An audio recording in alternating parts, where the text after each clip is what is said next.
Hello students, welcome to VPM study channel. तो चलिए दोस्तों, आज की इस वीडियो में हम जानेंगे अभाज्य गुणनखंड द्वारा म स निकालना और ल स, यानी अभाज्य गुणनखंड से हम कैसे म स और ल स निकालते हैं। तो चलिए कुछ क्वेश्चंस को जानते हैं अभाज्य गुणनखंड द्वारा म स और ल स को निकालना। देखिए, निम्नलिखित पूर्णांकों के कार्य क्वेश्चंस कि अभाज्य गुणनखंड द्वारा म स एवं ल स निकाले।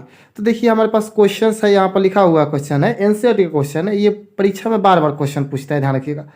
तो ये क्वेश्चन हो जाएगा 6, तो इसका अभाज्य गुणनखंड निकालिए। तो 6 का अभाज्य गुणनखंड क्या होगा? 2 से 2 तिये 6, 3 इकाई 3। फिर इसका निकालेंगे 72 का, तो 72 का क्या हो जाएगा? 2 से निकालिए, क्योंकि 2 अंत में है तो 2 से तो कटेगा। तो क्या होगा? 2 तिये 6, फिर 2 6 के 12, और 2 से फिर क्या हो जाएगा? 2 इकाई 2 और 1 बचा तो 2 8 16। चलिए 2 से 2 9 18, फिर अब 2 से तो नहीं कटेगा, 9 आ गए, तो 3 से कटेगा, तो 3 तरीके 9, 3 इकाई 3। अब यहाँ पर देखिए, पहले अभाज्य गुणनखंड निकालना होगा आपको। अभाज्य गुणनखंड निकालने को लिए सिखा दिया गया है नेक्स्ट वीडियो में। आप डिस्क्रिप्शन बॉक्स में लिंक दिया गया है, जाकर अभाज्य गुणनखंड निकालना सीख सकते हैं। यहाँ भी सीखिए। देखिए यहाँ पर क्या हो जाएगा? 120 का तो निकालेंगे 2 से, क्योंकि 0 अंत में है तो कटेगा 2 से। तो क्या होगा? 2 6 के 12, 0 के 0। फिर क्या हो जाएगा? 2 से 2 3 6, 0 के 0। 2 से 15 दूना 30 होता है ना। 2 से क्या होगा? आपके ऊपर कटेगा? नहीं कटेगा, गलती हो गई। यहाँ पर क्या लिख देंगे? 3 से लिख देंगे। तो 3 से 3 बचे 15, फिर 5 से 5 इकाई 5। अब देखिए, जब ये अभाज्य गुणनखंड निकाल देंगे तो यहाँ पर लिखेंगे 6 का क्या है हमारा? 2 गुणे 3 आया है। इसके बाद 72 का कितना आया है हमारा? तो देखिए यहाँ पर लिख देंगे 2 गुणे 2 गुणे 2, और गुणे क्या लिख देंगे? 3 गुणे 3। फिर इसके बाद से लिखेंगे 120 के लिए। तो 120 के लिए क्या है हमारा? 2 गुणे 2 गुणे 2 और गुणे 3 गुणे 5। ये जो हम लिखे हैं 2 गुणे 2 गुणे 2 और गुणे 3 गुणे 5, देखिए यहाँ पर 72 का आया था, वो लिख दिया हम। अब हमको बताइए इसमें HCF एवं LCM निकालना है। तो यहाँ पर जरा ध्यान दीजिए, HCF बराबर लिखेंगे HCF। तो HCF बराबर ये सीखना होगा कि देखिए, जो तीनों में कॉमन, जब 3 गो अंक दिया है तो 3 गो में, और 2 गो अंक दिया रहेगा तो 2 ही गो में देखेंगे। तो जो तीनों में अंक में शामिल हो उसको हम क्या कहेंगे? HCF में लिखेंगे। तब देखिए यहाँ पर 2 1 है इसमें, तो इसमें भी है 3 गो हालांकि, लेकिन हम क्या लिखेंगे? कम वाला लिखेंगे, जो HCF जब निकालना होगा तो यहाँ पर 2 1 1 करके सब में तीनों मिल जाएगा, तो आसानी से एगो लिख सकते हैं। फिर उसके बाद 3 लीजिए, तो 3 इसमें है, एक इसमें क्या है? 2 गो, तो इसमें 1 गो, तो हम कम वाला लेंगे ताकि तीनों में से 1 1 निकल जाए। तो क्या हो जाएगा? 1 3 निकलेगा। अब 5 इसमें है तो नहीं है। यहाँ पर और 2 है, तो इसमें और मिलेगा? 2 नहीं मिलेगा, तो हम इसका मतलब नहीं लेंगे। यानी जो सबसे कम वाला होगा उसको लिखेंगे, और तीनों में शामिल होना चाहिए। अब देखिए, तो यहाँ पर लिख लिए, तो अब गुना कर दिया, 3 दूना 6। ये हमारा HCF का आंसर आ गया। क्या आ गया? HCF का आंसर आ गया। अब LCM निकालिए। तो LCM कैसे निकालते हैं? तो LCM जरा ध्यान दीजिए, LCM में क्या करेंगे कि सबसे अधिक बार किस में आया है पहले ये बताइए। तो सबसे अधिक बार किस में है? यहाँ पर पहले 1 2 शामिल था तो उसको लिख लेंगे, या फिर इसमें अधिक बार आया तो कोई भी एक का लिख लेंगे, किसी भी एक में का लिख लेंगे, क्योंकि तीनों दोनों में ही 3 3 बार 2 आया है। अब 3 बताइए किस में अधिक आया है? तो इसमें आया है ना अधिक बार, तो अधिक बार वाला उठाकर लिख लीजिए। और बाकी अब इसमें से नहीं लिखेंगे, ये वाला जो है नहीं लिखेंगे जब अधिक वाला लिख लिए तो। लेकिन हाँ, 5 है इसमें, किसी में नहीं है, लेकिन अकेला रहेगा तो भी लिखेंगे, जो बच जाएगा उसको भी लिख लेंगे। तो ये हमारा LCM निकलेगा। क्या निकलेगा? LCM। तो गुना कर लीजिए, 2 दूना 4, 4 दूना 8, 8 तरीके 24, 24 से 72, 72 में 5 से गुना कीजिएगा, आपको 360 आंसर आ जाएगा। ये होगा हमारा। अब देखिए यहाँ पर 96 और 404 का अभाज्य गुणनखंड द्वारा हमें HCF निकालना है, और फिर उसके बाद LCM निकालना है, LCM के फार्मूला से निकालना। अब देखिए, तो पहले 96 और 404 का हम अभाज्य गुणनखंड निकालेंगे, तब तो HCF निकालेंगे। तो पहले अभाज्य गुणनखंड निकालेंगे। तो अभाज्य गुणनखंड क्या होगा हमारा? निकालिए यहाँ से, 2 से तो 2 चौके 8, 2 8 16, फिर 2 से क्या हो जाएगा? 24, 2 से 12, 2 से क्या हो जाएगा? 6, 2 से 2 3 6, उसके बाद फिर 3 से 3 इकाई 3 हो जाएगा, होगा ना ये। अब उसके बाद से फिर यहाँ पर क्या लिख देंगे हम? कितना निकालें? 404 का। तो 404 का लिखिए यहाँ पर, तो 404 का भाग देंगे तो कितना से? 2 से 2 दूना 4, 0 2 दूना 4, फिर 2 से 2 इकाई 2, 0 2 इकाई 2। 101 जो है अभाज्य संख्या है, तो ये खुद से ही कटेगा, तो 101 ऐसे लिख देंगे खाली में।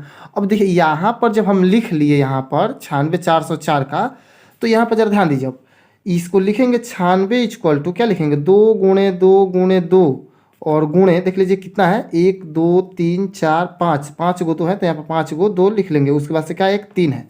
उसके बाद 404 के लिए बराबर क्या लिख देंगे? भाज्य गुणन क्या आया था हमारा? 2 गुणे 2 गुणे 101। अब जरा ध्यान दीजिए, HCF बराबर जब भी निकालना हो तो हम अभी बताया था कि जब दोनों में ही शामिल होना चाहिए। तो 1 2 देखिए लेंगे तो 1 2 इसमें भी है, दूसर का 2 लेंगे तो दूसर का भी 2 के लिए इसमें 2 है तो क्या लेंगे, दोनों 2 को लिख लेंगे। 101 इसमें है इसमें नहीं तो नहीं लेंगे। अगर हाँ ध्यान रखिएगा, जब यदि कोई कॉमन ही नहीं होगा अंक तो उसमें हम एक HCF हो जाता है। क्या हो जाता है, एक HCF हो जाएगा जब कॉमन कोई अंक नहीं रहेगा तो। लेकिन यहाँ पर है, अब इसमें 3 है तो इसमें भी 3 नहीं है तो नहीं लेंगे, तो केवल 2 ही को 2 रह जाएगा तो 2 दूना 4, ये जो हमारा है HCF का मान हो जाएगा। अब HCF से ही हमें LCM निकालना है, तो LCM बराबर फार्मूला होता है, फार्मूला का यूज करके निकालना है। तो A गुणे B यानी पहली संख्या गुणे दूसरी संख्या, ये दोनों संख्याओं में गुणा करेंगे, अब बाटा HCF से भाग कर दीजिए, HCF से भाग कर दीजिए। आप इस विधि से भी निकाल सकते हैं या फिर मैं इस विधि से बताया था तो इस विधि से भी निकाल सकते हैं। यहाँ पर LCM जो है आप इसमें जो शामिल था उसको भी लिख लेंगे, और जो ये दोनों नहीं शामिल था उसको भी लेकर आप बना सकते हैं। लेकिन पहले इसको हम फार्मूला से बना लेते हैं। तो फार्मूला से आप बनाएंगे तो A गुणे B तो यानी 96 गुणे क्या हो जाएगा 404, और उसके बाद से बट्टा क्या हो जाएगा, HCF हमारा क्या आया था 4 आया है, तो HCF हम क्या रख दिए, HCF की जगह पर 4 रख दिए। तो अब 4 रख दिए तो आप बताइए यहाँ पर 4 से कटेगा तो 4 1 4 0 1 फिर 4 1 4, तो अब 101 में 96 से गुना कीजिएगा तो 96 1 96 96 96 आंसर, ये 9696 आंसर आपका LCM का आंसर हो जाएगा। क्या हो जाएगा, LCM का आंसर हो जाएगा हमारा। चलिए बढ़ते हैं नेक्स्ट क्वेश्चन। तीसरा नंबर क्वेश्चन है, HCF दिया है कितना कितना का 306 और 6 से 57 का HCF दिया है 9 दिया है, तो LCM आपको निकालना है 306 यानी 657 का, यानी हमारा A का मान है B का मान, दो संख्या दिया है उसका HCF दिया है। तो देखिए इसको हम फार्मूला जानते हैं, फार्मूला क्या जानते हैं कि HCF गुणे LCM। देखिए फार्मूला जानते हैं, HCF गुणे LCM इजक्वल टू A गुणे B यानी पहली संख्या गुणे दूसरी संख्या। अब पहली संख्या गुणे दूसरी संख्या हम जानते हैं यहाँ पर, तो लिख सकते हैं यहाँ पर HCF, हमें LCM निकालना है ना, तो LCM बराबर यहाँ पर लिख सकते हैं, क्या हो जाएगा LCM बराबर A गुणे B, अब बाटा में क्या आ जाएगा, ये गुना में है तो भाग में आ जाएगा क्या HCF, तो HCF यहाँ पर लिख सकते हैं। इसी संख्या पर इसको हम बना लेंगे। अब देखिए यहाँ पर LCM बराबर पूछ रहा है हमसे, तो बना लीजिए। यहाँ पर क्या है, A का मान जो है उसको A की जगह पर रखेंगे, 306 गुणे B की जगह पर क्या लिख देंगे 657, और उसके बाद से बटा यहाँ पर HCF, तो HCF हमें दिया है, क्या दिया बाबू 9, तो 9 रख देंगे यहाँ पर। अब 9 से ये कटा लीजिए, तो 9 से कटाएंगे तो क्या होगा, देखिए यहाँ पर 9 से कटाइए तो कितना होगा, किसी को भी कटा सकते हैं, इसको कटाइए चाहे इसको कटाइए कोई दिक्कत नहीं है। तो 9 से क्या कटेंगे, दोनों ही कटेगा, तो 9 से इसको कटाएंगे तो पहले कटेगा 9 से 9 7 63, 2 बचा तो 27 होगा, तो फिर 9 3 27 ऐसे हो जाएगा। अब 306 गुणे यहाँ पर क्या हो जाएगा 73, अब ये हो जाएगा 22,338, हमारा क्या माना जाएगा 22,338। अब गुना करके देख लीजिएगा, गुना यही एक्यूरेट आएगा, ठीक है। तो ये हमारा जो होगा क्या होगा LCM का, ये हमारा मान हो जाएगा। हम फार्मूला से भी निकाल सकते हैं, जब 3 गो मान, ये देखिए इस फार्मूला से आप किसी को भी निकाल सकते हैं। यदि HCF LCM दिया है तो हम पहली संख्या दिया रहेगा तो दूसरी संख्या को निकाल सकते हैं, यदि दूसरी संख्या दिया तो पहली संख्या को भी निकाल सकते हैं भाग में भेजकर। और इधर HCF दिया था तो HCF के बाद LCM निकालिए, अगर LCM दिया होता तो हम HCF भी इधर निकाल लेते जब LCM से भाग दे देते। तो समझ में आया। तो चलिए इसी आधार पे आप क्वेश्चन बना लीजिएगा परीक्षा में। आज के लिए बहुत बहुत धन्यवाद, मिलते हैं नेक्स्ट वीडियो में आपके परीक्षा की तैयारी के साथ।